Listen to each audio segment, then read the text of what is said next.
How you doing? Good, thank you. You look like you were going to come over here and sit in my chair. Well, there you go.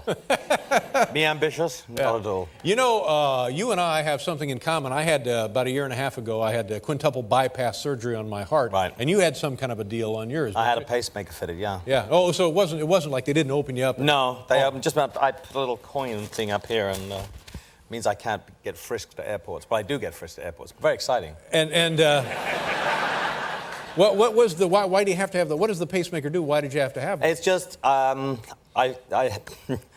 was dizzy for a long while in the 70s and very much so in the 80s.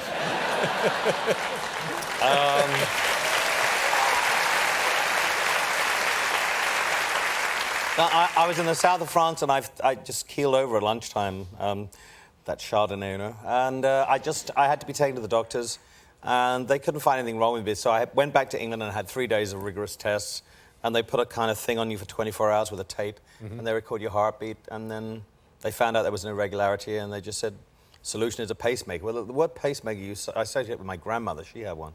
And it's like, oh, God, I'm really old now. I've got a pacemaker. But it's quite a common thing.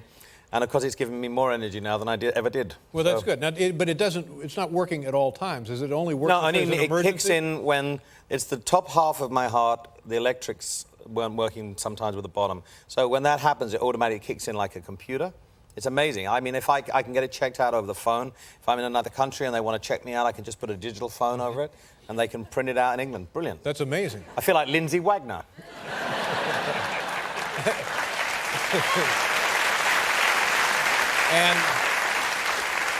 And do you have the model on cold mornings you can use it to start your car? Or is Exactly. that, am I thinking of... Yeah. I have it tied in with a Viagra as well. I mean, yeah. Hello. Hello. Look out. Look out. Now, you mentioned being dizzy in the 70s. Now you... what kind of stuff were you doing? Stuff that you one day you realized, I better stop doing this kind of stuff. What was going on then for you? Well, it was toward the middle 70s, 76, 77. My drug abuse was from like there till like 1990. So. Now how did you start? Why did you start? Just because I just everybody wanted to join in. It was fun to do? Yeah, what is that thing on there? What is that banknote for? And before you know it, I did the whole table. Yeah. Hey, that's good. No, I just wanted to join in. I mean, I didn't even know my band smoked pot. How naive was that? I mean, by the end of it, I had a shoebox full of joints. Someone on the road with me, rolling joints especially. English joints are different to American joints. American joints are very thin and weedy, and English ones they're called spliffs, and they have cardboard, like a filter in them.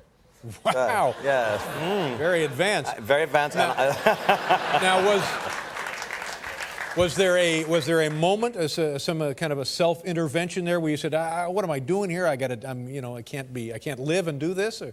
I do remember being in a hotel in London, one of the hotels in London, and I rang the office up at 11 o'clock in the morning after I'd still been up all night and was still going, and complained that it was too windy and could they do something about it. And the guy on the other phone was probably going, "She's finally lost it.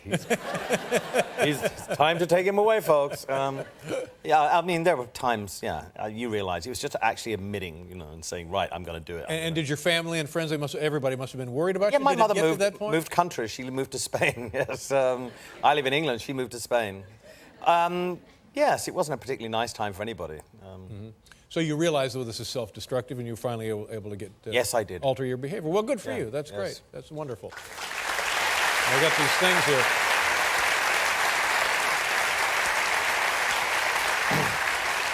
You see what I have here? I have a list of interesting biographical facts and biological facts.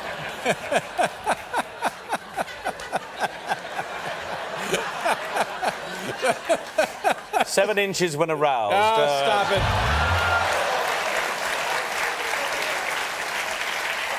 Yeah, but... That's diameter. Yeah, but most of that is the pacemaker, so stop it. Thank you very much. Now, 1951, you remember? You began playing the piano at age 4. Age 4. So actually, 3, actually. You were like a prodigy. Well, I was, yeah. I mean, I just played by ear. And my grandmother, I grew up at my grandmother's house. There was always music in the house, gramophone records, the radio, there was a piano. My aunt played. My parents always bought gramophone records. That's what they were in those days. They were 78s. They were either 10 inches or the big 12-inch thing. And I just you know, picked tunes up and started to play hymns and stuff like that. And did your folks also play instruments? My dad played the trumpet in a dance band, yeah. Okay. 1961, joined your first band. You were 14, my God.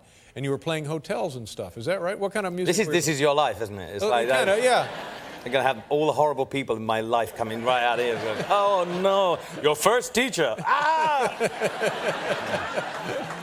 And what kind of band were you playing in then? You played hotels? Well, just, we were kind of like a soul band. It was called Bluesology. And we started off playing blues. Most English bands played blues.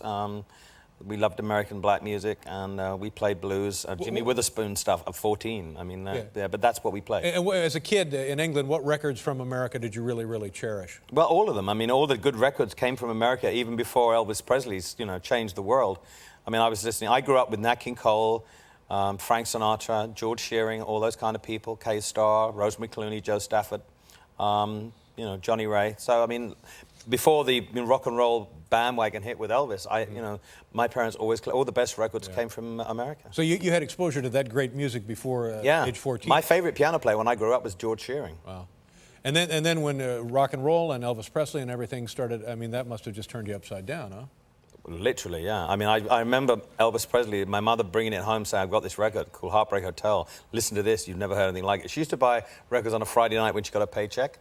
And then I heard that, and I went, oh my God, this is incredible. And then about 2 weeks later, I went to get my hair cut at the local barber's, and there was a Life magazine with a picture of Elvis, and I thought, oh my God, this guy's from Mars. It was incredible. It just changed. I mean, Elvis Presley did to pop music what Andy Warhol did to art in the 20th century.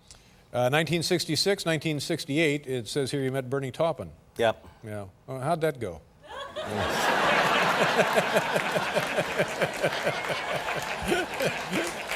Obviously very well. Yeah. We're still there, yeah. 1969, first album, Empty Sky. What became of that? Did that do well, your first album? Not really.